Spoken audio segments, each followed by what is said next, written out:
எனக்கு அவுட்டோர்ல போய் பெயிண்டிங் பண்ணணும்னு மிச்ச நாள் ஆசை. பட் அவுட்டோர்ல பெயிண்டிங் டூல்ஸ் எல்லாம் ஹேண்டில் பண்ண கஷ்டம்னால எனக்கு கம்ஃபர்டபுளா யூஸ் பண்ணக்கூடிய மாதிரி நான் செஞ்ச ட்ரெவல் மினி பெயிண்டிங் கிட் தான் இன்னைக்கு நாங்க எக்ஸ்ப்ளோர் பண்ண போறோம். இது பவுச் மாதிரி ரெடி பண்ண மினி பெயிண்டிங் புக். இதுல இருந்து ஷீட்ஸ் எல்லாம் எடுத்து பெயிண்ட் பண்ண யூஸ் பண்ண இயலும். இது mini water colour paint box. அடுத்தது 2 clips, paint brush, rinse cup, ரிங்ல செஞ்ச mini paint mixing palette, hand band and brushes. இப்போ இந்த கிட்டை எப்படி யூஸ் பண்றதுன்னு பார்க்கலாம். ஃபர்ஸ்ட்டுக்கு இந்த ஹேண்ட் பேண்டை கையில போட்டுக்கொள்வோம்.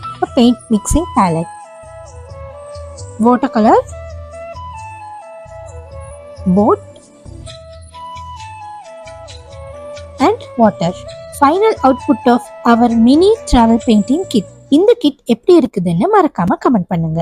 இந்த கிட்டை எப்படி செஞ்சேன்னு அடுத்தடுத்த வீடியோஸ்ல பார்க்கலாம்.